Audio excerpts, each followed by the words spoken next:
Hello, YouTube. Welcome to my channel, Marriage, Politics, and Sports. Here we are again with my girl, Karoline Leavitt, White House Press Secretary, doing a brief. And, like I said, I didn't watch this one at all. So I'm just glad she's done one. I haven't done one in a little while. So uh, let's just follow along, and I'll do some reactions as we go. Of course, I like Caroline. I like the way things are going. The president and his team, I think they're doing a few things that could get them off track. And they need to stay focused on what they're doing. Some of these things I think are a distraction. But let's hear what she has to say. And then we'll go from there.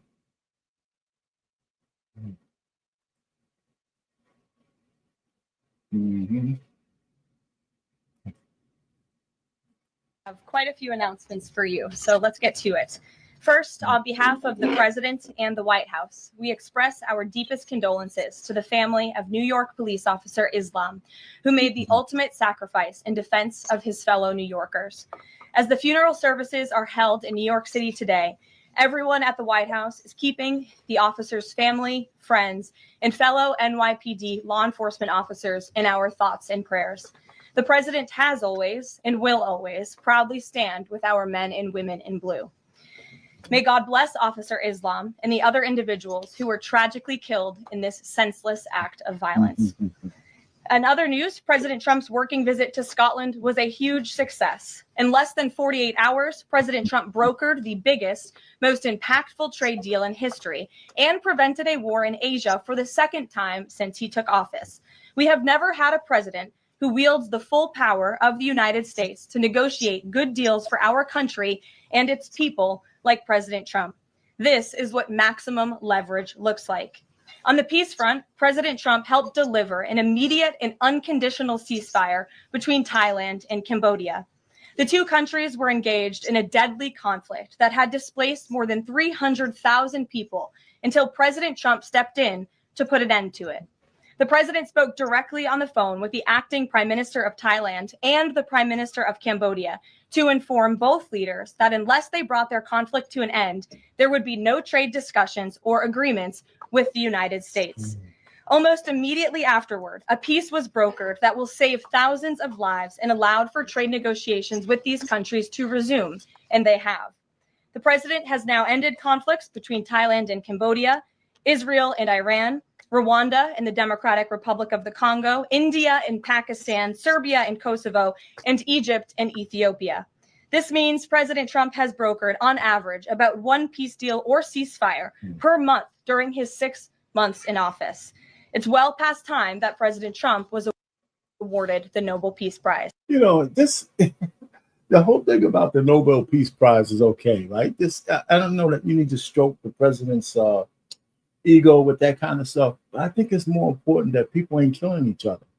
And what's even more important I don't want to say it's more important than that, but the real underlying thing is that he couldn't do any of that without the leverage and the might of the power of the United States and our position in the world, right?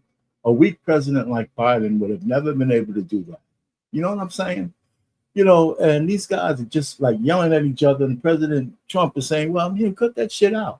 Now, he ain't perfect, because I think that, his Achilles heel is Putin and the dictator of Ukraine.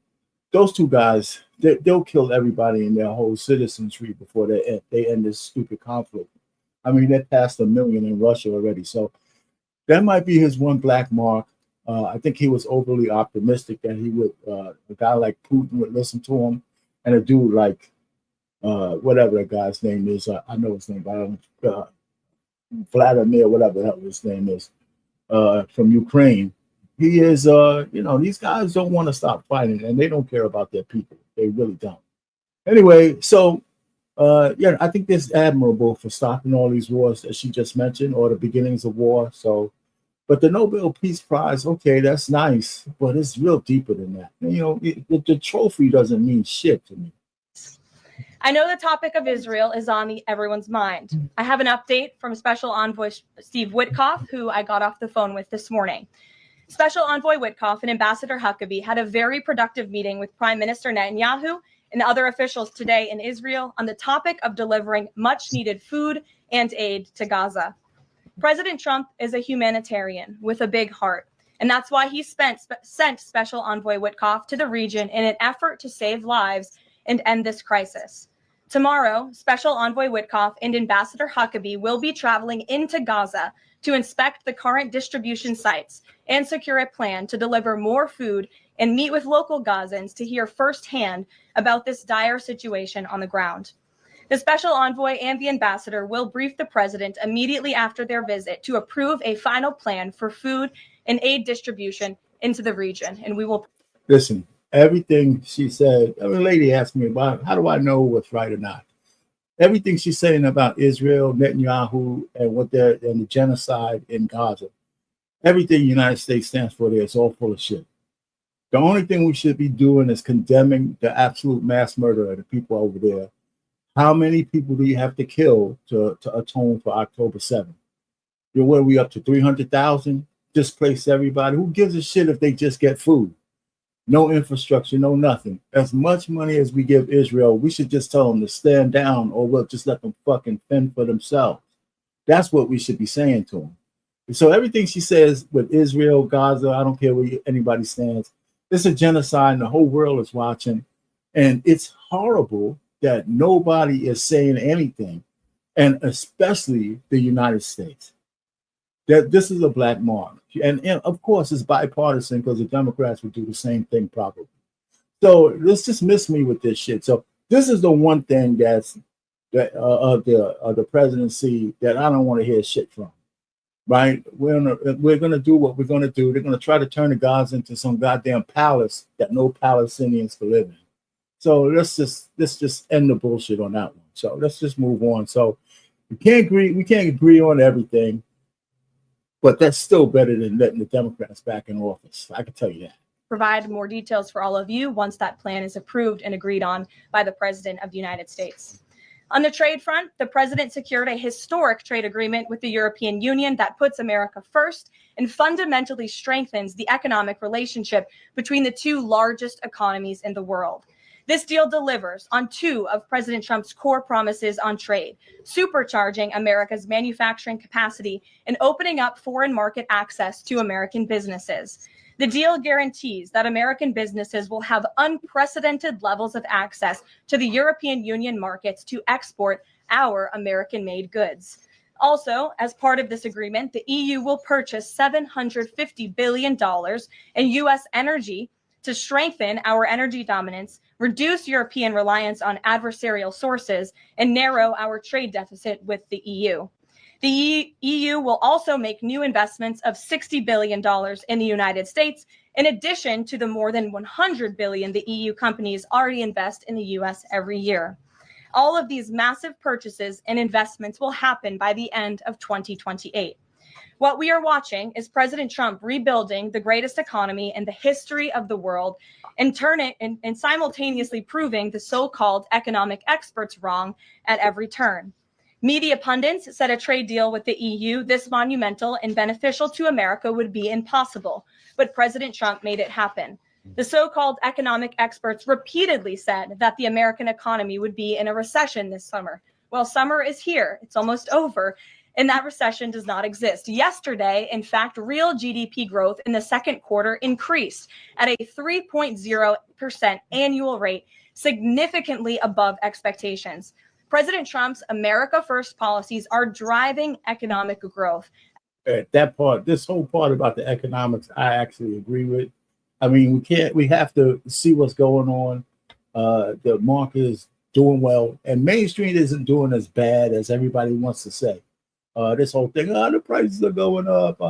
Well, the prices always kind of inch up anyway, right? They're not going to stop. If they're just under control, the inflation is low.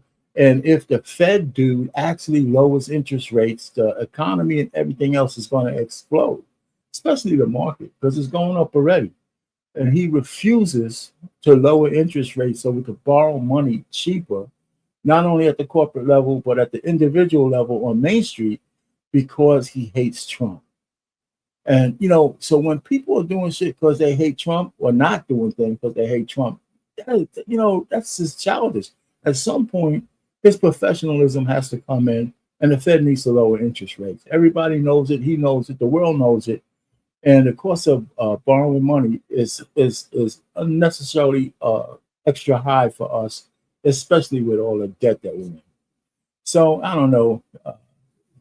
This guy is going to be in office.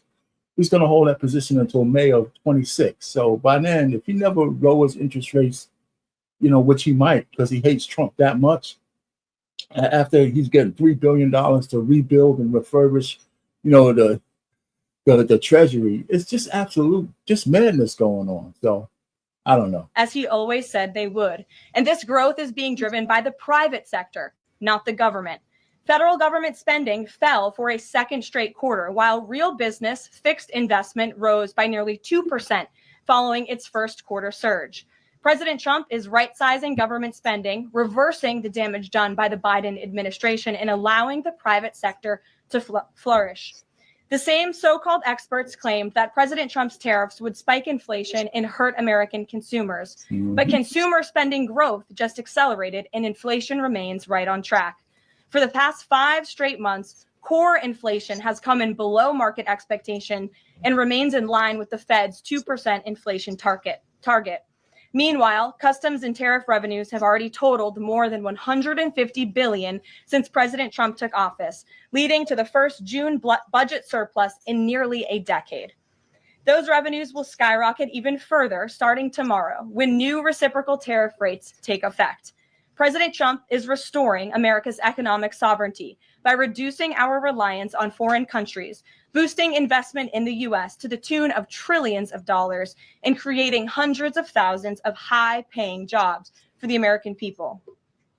With America finally put first on trade and the largest middle-class tax cuts in history and other pro-growth provisions of the One Big Beautiful Bill beginning to take effect, the American economy will boom like never before over the course of the next 3.5 years, thanks to the president's vision.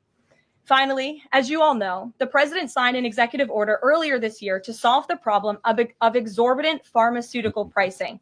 According to recent data, the prices that Americans have been paying for brand name drugs are more than 3 times the price other similarly developed nations pay. The president is determined to solve this problem and took further action today. He has signed 17 letters to pharmaceutical companies' CEOs. And I would like to read you one of these letters to the CEO of Eli Lilly. All of these letters will be provided to you following this briefing. This is to the CEO of Eli Lilly from the President of the United States. On May 12th, 2025, I signed an executive order delivering most favored nation prescription drug pricing to American patients to stop global freeloading and guarantee that Americans pay the same prices enjoyed by other developed nations. Right now, brand name drugs in the United States are up to 3 times higher on average than anywhere else for the identical medicines. This unacceptable burden on hardworking American families ends with my administration. Most proposals the Trump administration has received to resolve this critical issue promised more of the same, shifting blame and requesting policy changes that would result in billions of dollars in handouts to industry. Moving forward, the only thing I will accept from drug manufacturers is a commitment that provides American families immediate relief from the vastly inflated drug prices and an end to the free ride of American innovation by European and other developed nations. Accordingly, I'm calling on Eli Lilly and Company and every manufacturer doing business in our great country to take the following actions within the next 60 days. Extend the most favored nation pricing to Medicaid, guarantee most favored nation pricing for newly launched drugs, return increased revenues abroad to American patients and taxpayers, provide for direct purchasing at most favored nation pricing. The president's team, including Secretary Kennedy and Administrator Oz, stand ready to implement these terms. The president expects to further engage with them immediately in good faith to deliver relief for American families. Make no mistake, a collaborative effort towards achieving global pricing parity would be the most effective path for companies, the government, and American patients. But if you refuse to step up, we will deploy every tool in our arsenal to protect American families from continued abusive drug pricing practices. Americans are demanding lower drug prices, and they need them today. And listen, hold on for a second. You're saying a lot here, and I was looking for this part, the stick that he's going to use to make them do this. Uh, if he could pull this one off, especially before the midterms, forget about it, But let's see how he's going to do it, because he's going to get a lot of pushback. People are getting really fat off the American people, and it's about time they stop overcharging us just because we're Americans. That's for sure. Other nations have been freeloading on U.S. innovation for far too long, and it is time they pay their fair share. I look forward to your binding commitments to each of these goals by September 29th, 2025, and my team stands ready to assist with implementation questions. Thank you for your immediate attention to this vital national priority. So anybody out there, seriously, y'all think he could pull that one off? I hope he can. The point really is his 200th day is on the 8th of August. So he's still like way less than a year in. And a lot of things are going on. But if he could pull this off with the drug pricing and all that kind of stuff, man, forget it. Just forget it. I think they could have like another red wave, even in the midterms, when everybody thinks they're going to lose seats. So he just got, like this lady Linda's talking about distractions. There are some distractions, but this one isn't it. This is like, if he could get this policy through at the lowest drug prices, especially for the elderly, where it's cost the most, forget about it. Signed, President Donald J. Trump. Again, to the CEO of Eli Lilly. This letter in its form has been designed for each of the 17 major drug and pharmaceutical companies in the United States, and we're happy to provide you the full list. And I believe you will see all 17 letters popping on Truth Social very shortly. So you can look out for those. And I'm happy to take any further questions. Before we get to questions, I do have one other announcement from the White House and from the president. We are proud to announce that the construction of the new White House ballroom will begin. For 150 years, presidents, administrations, and White House staff have longed for a large event space on the White House complex that can hold substantially more guests than currently allowed. President Trump has expressed his commitment to solving this problem on behalf of future administrations and the American people. The White House is one of the most beautiful and historic buildings in the world. Yet the White House is currently unable to host major functions, honoring world leaders in other countries without having to install a large and unsightly tent approximately 100 yards away from the main building's entrance. The White House State Ballroom will be a much needed and exquisite addition of approximately 90,000 total square feet of innately designed and carefully crafted space with a seated capacity of 650 people, which is a significant increase from the 200-person seated capacity in the East Room of the White House. In recent weeks, President Trump has held several meetings with members of the White House staff, the National Park Service, the White House Military Office, and the United States Secret Service to discuss design features and planning. President Trump has chosen McCreary Architects as the lead architect, which is well known for their classical architectural design and based right here in our nation's capital. The construction team will be headed by Clark Construction, and the engineering team will be led by AECOM. The project will begin in September 2025, and it is expected to be completed long before the end of President Trump's term. President Trump and other donors have generously committed to donating the funds necessary to build this approximately $200 million structure. The United States Secret Service will provide the necessary security enhancements and modifications. The White House ballroom will be substantially separated from the main building of the White House, but at the same time, its theme and architectural heritage will be almost identical. The site of the new ballroom will be where the small, heavily changed and reconstructed East Wing currently sits. The East Wing was constructed in 1902 and has been renovated and changed many times, with a second story added in 1942. White House Chief of Staff Susie Wiles has provided the following statement. President Trump is a builder at heart and has an extraordinary eye for detail. The president and the Trump White House are fully committed to working with the appropriate organizations to preserve the special history of the White House while building a beautiful ballroom that can be enjoyed by future administrations and generations of Americans to come. In the White House, we will continue to provide the American public and all of you in the press with updates on this project at whitehouse.gov/visit. And if you go there shortly, you will be able to see renderings and visuals of what this ballroom will look like, both the exterior Okay, who gives a shit about the ballroom? I hear you. I mean, I guess it's all part of the pomp and circumstance, but it sounds like just another expense to me. You know what I'm saying? The treasury is 3.1 billion. Now we got the ballroom. Well, I guess we got to stay up with the modern era, but I don't know if this is like really news. The ballroom that only select people can go in. Can I hang out at the ballroom? Can the average American hang out at the ballroom? Absolutely not. So, I mean, why do we give a shit about the ballroom? And the interior, I have provided some photos for all of you in the room today. This is the interior of the ballroom space. It's quite beautiful. And then this is the exterior of the ballroom space. As you can see, it will come off of the executive mansion as it sits today, and the east wing will be modernized and renovated.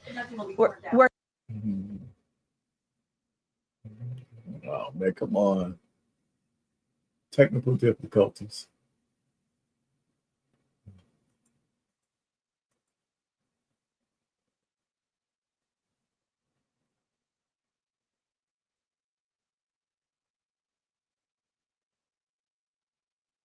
Happy to answer any further questions on that, Jennifer.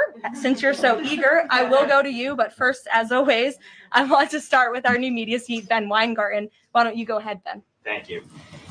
In light of the release, the declassification of the annex to the Durham report today, beyond any potential prosecutions, the outcomes of which will likely be uncertain, what does the president believe justice for Russiagate ought to entail? Might it include restitution for those whose lives were upended as a consequence of Russiagate, and perhaps a major reorganization of the national security apparatus?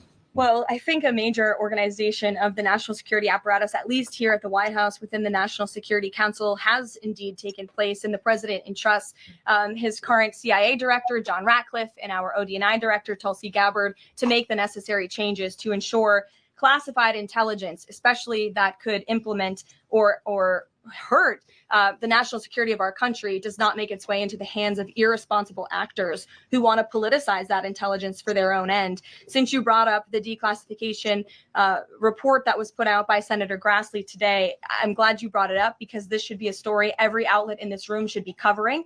This is further evidence that Hillary Clinton approved the Russia hoax against President Trump. Her campaign financed it. Again, she approved it. And the FBI and the CIA were both weaponized to, as our director of CIA has said, accelerate this hoax against then candidate and former President Trump.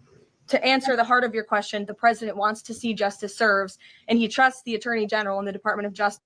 Now, this whole thing about going back and get Obama and Hillary and all that shit, now that is a distraction. That's really a distraction. I think until they come up with some really hard evidence that will stand up in some kind of prosecutorial court or all this shit should be behind the scenes. I think it's a distraction with the Epstein situation. So these are the kind of things that could derail the president's push to keep the Democrats out of office. Because, getting wrapped around an axle about throwing people in jail and shit like that. I know they try to do it to Trump, but Trump already set the precedent for Obama, right? Obama could just use the same rule that the Supreme Court gave Trump, that you can't prosecute him for doing shit while he was in office. So, I mean, it's a waste of time.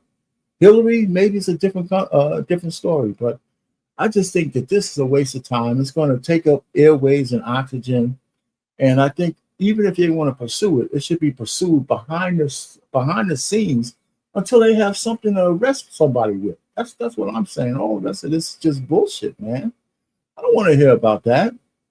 This is 2016. You want to go all the way back then. You're trying to move things forward, and was talking about something that happened in 2016. The guy became president. They tried to impeach him based on faulty evidence. Yeah, let's get the people who try to do that, but do it behind the scenes. I don't know why we got to talk about it all the time. If you're not ready to indict anybody, let's just move. Let's just take it up to the back room and handle it back there. Just to implement that justice and hold these people accountable. One more question briefly, sure, if I may, on a totally different topic. There's been legislation reintroduced in the House and Senate on designating the Muslim Brotherhood as a terrorist organization. The Muslim Brotherhood is considered by many to be the fountainhead of Sunni Islamic supremacism from which Hamas and other groups have spawned, with a nexus to domestic organizations as well. Does the president support designating the Muslim Brotherhood as a terrorist organization?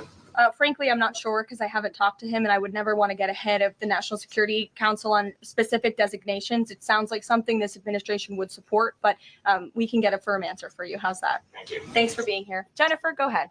Eager beavers. How much of the East Wing will be torn down? The entire East Wing or just parts of it? So the East Wing is going to be modernized. The necessary construction will take place. And for those who are housed in the East Wing, including the office of the First Lady, the White House Military Office, the White House Visitors Offices, those offices will be temporarily relocated while the East Wing is being modernized. And then on Israel-Gaza, there are some reports that negotiations with Hamas might not be continuing. Did you get any updates from Steve Witkoff on that? I did. Special Envoy Witkoff is actively talking with our counterparts in Israel about that, and he wants to give some grace to the president so he can fully brief the president on what he's learning on the ground in both Israel and Gaza. But the president put out a very strong statement on Truth Social this morning, which I'm sure you saw. And he said the quickest way to end this entire conflict, the humanitarian crisis that we've seen, and the crisis in Israel that, of course, started on October 7th when Hamas brutally kidnapped and raped innocent Israelis, that terrible terrorist attack, is for Hamas to surrender, to release all of the hostages, and to end this conflict. And that's what the president wants to see. He's made that very clear. But the special envoy will be in Gaza tomorrow. See, that's why this is all bullshit. I mean, we're still talking about the same thing. If they have hostages, which probably are not still alive, then there's no beginning of negotiation. So if that's the litmus test, that they have to return hostages and surrender and all that kind of shit, and that's not the first thing they do, then what's the sense of talking about peace talk? It's not going to happen. As I shared with you previously. Josh. Can you give us a little more clarity on the tariff timing? You said that the reciprocals will take effect tomorrow. Yes. Does that include the new auto rates, for instance, on Japan, Korea, the EU? Is this all coming effective tomorrow? So some of the countries you just mentioned, Japan, South Korea, they have bespoke trade deals that the president cut, which, just to backtrack for a second, Josh, we promised that the president would negotiate with countries all around the world to cut tailor-made trade deals depending on those countries' challenges, how badly they've ripped off the United States of America and our manufacturing industry and our workforce in the past.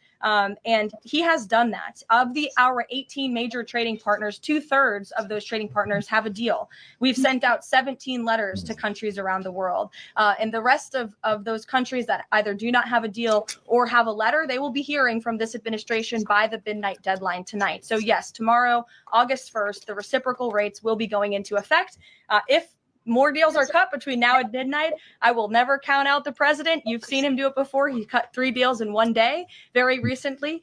So we'll see what happens. I do know foreign leaders are ringing his phone, realizing this deadline is a real thing for them tomorrow, and they're bringing offers to the table. And we were reporting that the president wants to meet David Solomon of Goldman Sachs today. Can you say what they'll discuss, if anything, at that meeting? I won't discuss the president's private meetings from this podium, and it hasn't taken place yet unless he gives me liberty to do so. And finally, have you talked to the president about his position on the stock trading ban bill for Congress? He obviously had pretty loaded comments about Senator Hawley. There's some reporting that they've since spoken. What is his position on the current status of that bill? The president has spoken to Senator Hawley, who called him, and the president took that call. As the president said in the Roosevelt Room yesterday, conceptually, he, of course, supports the idea of ensuring that members of Congress and United States senators who are here for public service cannot enrich themselves. And the reason that this idea to put a ban on stock trading for members of Congress is even a thing is because of Nancy Pelosi. I mean, she is rightfully criticized because she makes, I think, $174,000 a year, yet she has a net worth of approximately $413 million. In 2024, Nancy Pelosi's stock portfolio, this was a fascinating statistic to me, grew 70% in 1 year in 2024, and her portfolio outperformed every single large hedge fund in that same year, and even more than doubled the returns of Warren Buffett's Berkshire Hathaway. So I think the president stands with the American people on this. He doesn't want to see people like Nancy Pelosi enriching themselves off of public service and ripping off their constituents in the process. As for the mechanics of the legislation and how it will move forward, the White House continues to be in discussions with our friends on. How come there's no investigation? I mean, the real point is that Congress, everybody's stock trading. They're definitely damn sure trading on insider information. But even with that, even though they can, if there's a law against insider trading, doesn't it apply to Congress and people who are sitting?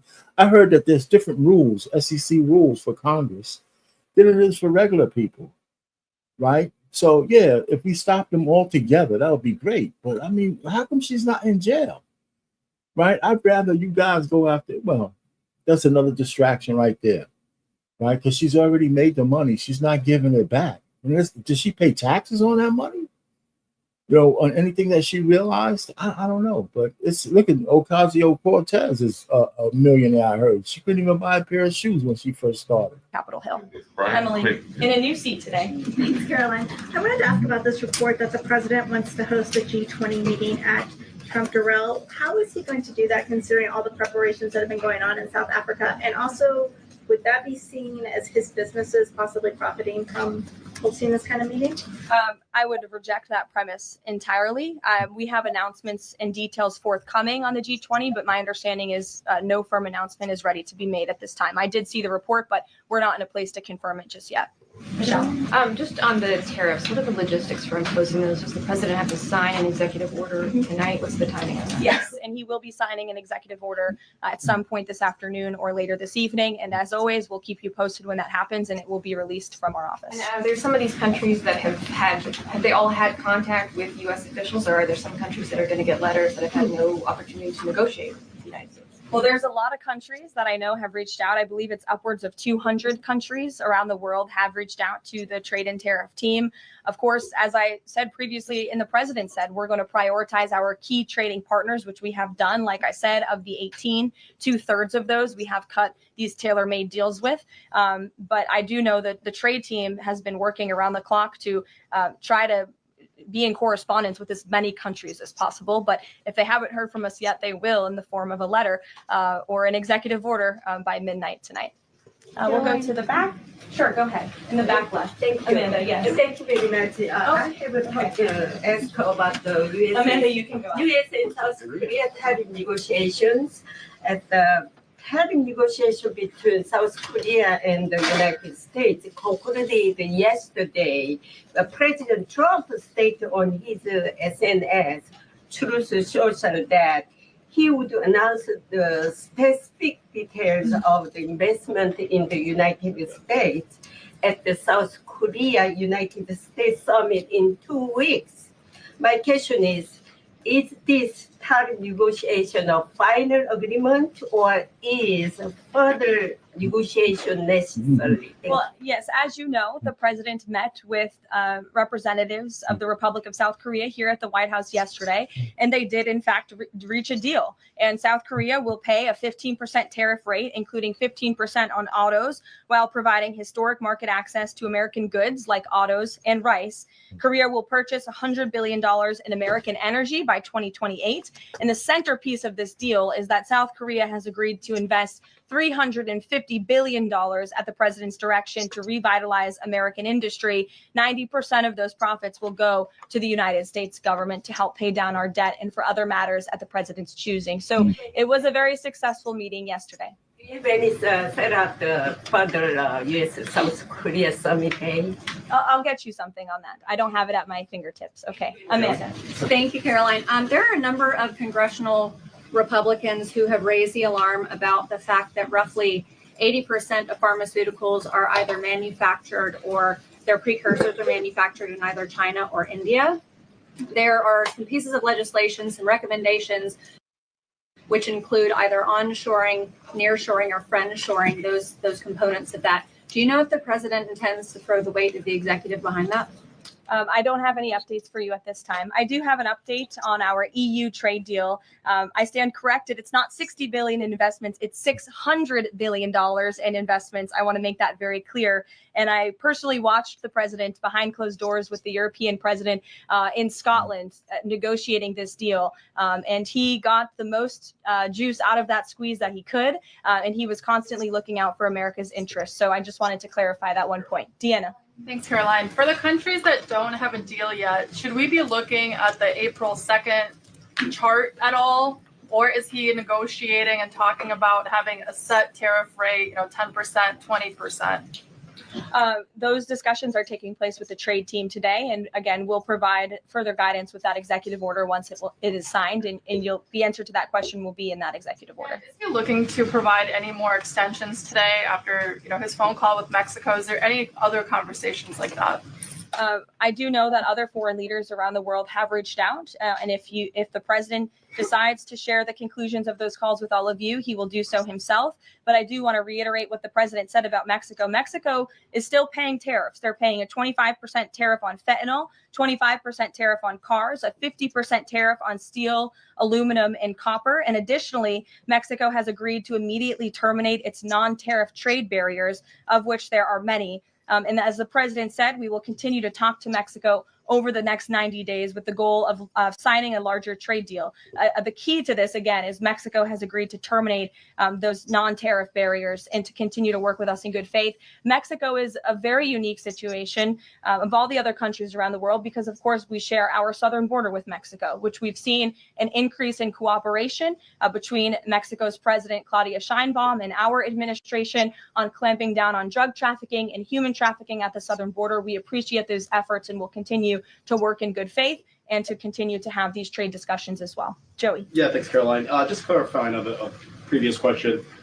President Trump has indicated he's been looking at either 15% or 20% baseline universal tariff. Has he landed on one of those yet? I won't get ahead of the president on that baseline announcement. And then secondly, what did Treasury Secretary Bassett mean yesterday when he called the new Trump accounts for newborns a, quote, backdoor to privatizing Social Security? Does the administration view this new Trump accounts as a way to, in the long term, perhaps privatize Social Security? What the Secretary of Treasury was saying and what this administration believes is that these Trump newborn accounts, which is an incredibly creative and great provision that was in the One Big Beautiful Bill for newborn babies and families and future generations of Americans, will help supplement, not substitute, Social Security. The Trump administration is wholeheartedly committed to protecting Social Security. The president did it in his first term. He's doing it again in this term. But these newborn accounts are another revenue stream for young people to watch their money grow throughout their lives and to one day be able to access those funds so they can. I'd like to get, you know what, I need to read up a little bit on those newborn accounts. When we're talking about newborns, are we talking about all the kids being born out of wedlock? Or there's no marriage requirement for that? Is it just like, people just pop out kids and just get some benefits for any newborn being born? No morality, no nothing to it. Just go ahead and get pregnant and have a kid. Whether, because that kid, if there's nobody to take care of him, it's going to cost more money than what you're putting in, that's for sure. So, I have to go see what we mean by just newborn accounts and these credits. Is it children under wedlock or just children, period? Because if it's just children, period, there might be an unintended consequence for that leaving that open-ended with no strings attached. I mean, that's just me thinking out loud. Maybe I'm just getting it wrong. And hopefully build a home and live the American dream. Jake. Just one follow-up on tariffs and then one not. Is the president at all considering extending the August 12th China deadline at all? Is that in consideration? So look, on China, you heard from the president on Air Force One when we were returning from Scotland. You've heard from the Treasury Secretary as well, Ambassador Jameson Greer. They just spent 2 days in Geneva for their third round of talks with China. And the current policy, the current trade program that we have going with China right now, as it stands, will decrease our deficit by $5 billion this year. So we are moving in the right direction when it comes to China. And Secretary Besant and Ambassador Greer continue to be in direct communication with our Chinese But counterparts. is it an extension on the table potentially from the August 12th deadline as it stands? I don't think so, but I'll let the Secretary of Treasury speak on that because he's leading these negotiations. Reagan, go ahead. Thanks, Karoline. There's growing frustration that more of Trump's nominees haven't been confirmed. Why does the president think Senate Republicans are so behind, and has he had any further conversations with Leader Food about it? The president has had many conversations with his friends in the United States Senate about advancing his nominees, his judicial nominees through this process. It is critical that we get these good attorneys in these positions so that we can end the weaponization of justice, so we can have true law and order in our country. It's unfortunate the Democrats are playing political games, but the president has made it clear to Senate Republicans they need to do everything in their power to advance the president's nominees as well. Kelly, go ahead. Karoline, thank you. Two questions real quickly. Sure. Nigeria. Congressman Chris Smith, Republican from New Jersey, is calling upon the President of the United States to do something in terms of imposing perhaps sanctions on Nigeria for the persecution of Christians living in the northern part of Nigeria by radical Islamic groups. Has he contacted the President yet? And do you know if there's any action that the President will take? I'm not tracking a call between the president and the head of Nigeria. I know the president wholeheartedly condemns the persecution of Christians, or frankly of people of any faith all over the world, but I don't have any updates for you in terms of sanctions in this part of the world. My second question, Caroline, deals with immigration here in America. As you know, a lot of deportation has been going on. ICE has been going after violent criminals that are here illegally, and rightly so. In the midst of that, there are some evangelical pastors who are stating that it may have gone to a point of being indiscriminate and actually getting innocent people, like members of the clergy. Has the president and has ICE looked at that to see how they can actually go after those violent criminals, but also make sure that members of the clergy are still not being deported? Well, look, the administration has always maintained the position that anyone who illegally crosses our nation's borders is subject to deportation. That's just the law of the land, and we must be a nation that enforces our laws. But the priority from ICE, of course, is to deport, detain, arrest, and remove violent illegal aliens. Yeah, see, but that's the mistake, Caroline. That's just when the mistake was coming off the fact that if you're out of compliance with the federal law of immigration, you are subject to deportation regardless of whether you're a violent criminal or not. That was the message that y'all should have sent out from the beginning. And then you're going to say, listen, we have an order of things. And another thing is the sanctuary cities aren't going to let their law enforcement help us with orders of deportation or whatever that is, so we can get them out of the jails. It's going to be in the streets. So you should have told people from the beginning, if you are here for 10, 20 years, but you don't have your proper paperwork and you're harboring a killer or somebody who's a criminal or not, but if we catch up with you, you're going to get deported. So your time has run out. That's what they should have said from the beginning. So that's why the reporters keep coming up with this dumb bullshit that you got to be some kind of mass killer. Yeah, we want to get you first, but we want to get everybody who is out of compliance. And they don't say that enough because they're trying to soft shoot this shit. And that's what keeps the confusion going. Your visa's out of compliance, and we catch you, you're subject to deportation. You were here 20 years ago and you never got your green card and you never put the paperwork in to become a legalized citizen. You're 20 years or not, kids or not, you're subject to deportation. Period. I mean, that's period, point blank. And, if you're not here with the proper paperwork, your ass is cooked if you get caught. That's what it should be. And criminals from our country. And they have been doing that at the rate of thousands of illegal violent criminals every single week, especially in Democrat-run sanctuary cities where these illegal violent criminals have been given a safe haven and have essentially been immune from our nation's laws under the previous administration. That's not happening anymore because of this president and Secretary Noem in the Department of Homeland Security. And we are going to be a nation of laws. And as we've said repeatedly, if you came here illegally, you are subject to deportation. But the priority are those public safety threats that we must remove from our communities. Thank you so much, Karoline. Two questions. So what Hamas hardness its position and Israel provides aid? Do you have any new information on the hostages that need aid too? And second question, we heard President Trump criticize President Macron and Prime Minister Starmer for their statement about recognizing a Palestinian state. What is the president's position on recognizing a Palestinian state? And will he recognize Israeli sovereignty in Judea and Samaria? I can answer both of those questions for you.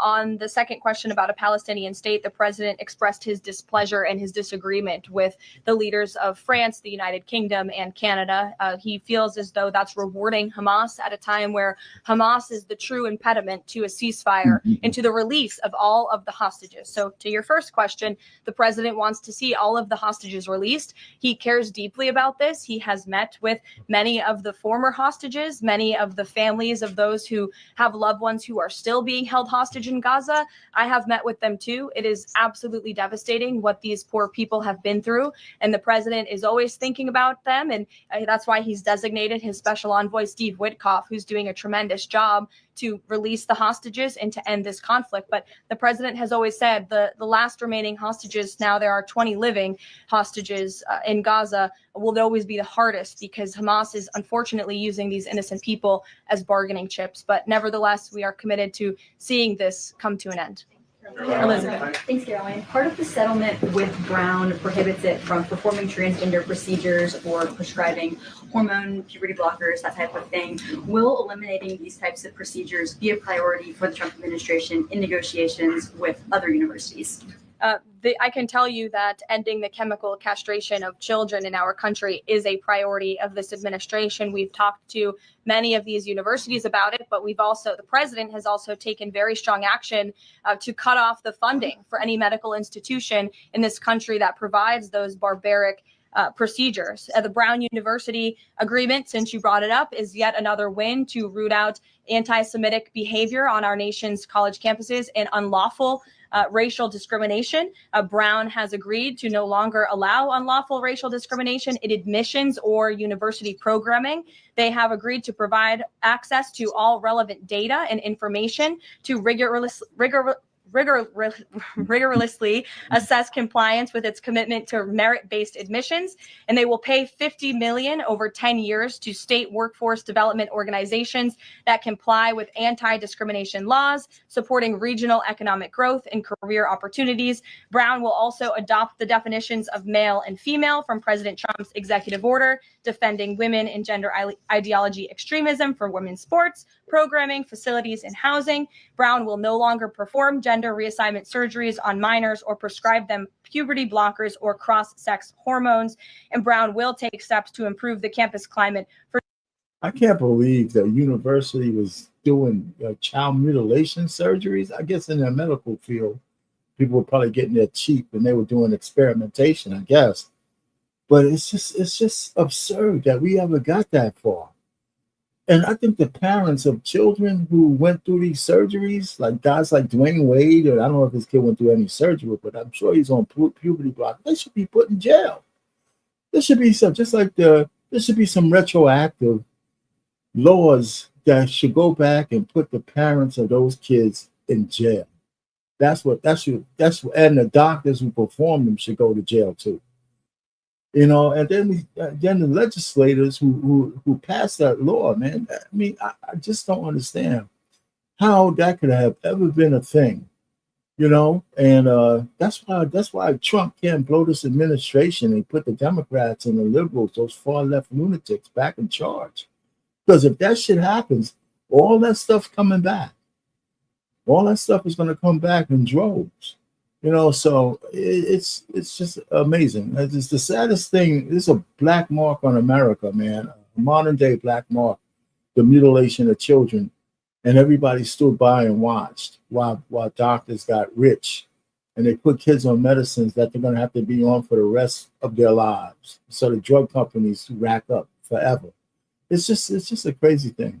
Jewish students and combat anti-Semitism on their campus. This is yet another huge win for American students and for those who love our country and want to abide by our country's laws. On the topic of defending women from gender ideology extremism and helping women's sports, the president will be signing an executive order at 4 o'clock today with some very famous professional athletes whom I'm sure you all know. And that executive order will be focused on strengthening athletics in our country and making America healthy again. And we are going to re-implement the presidential fitness test in America's schools, which is, I think, something all Americans can get behind. So you'll hear from the president in 2 hours, and we will see you all there. Thank you.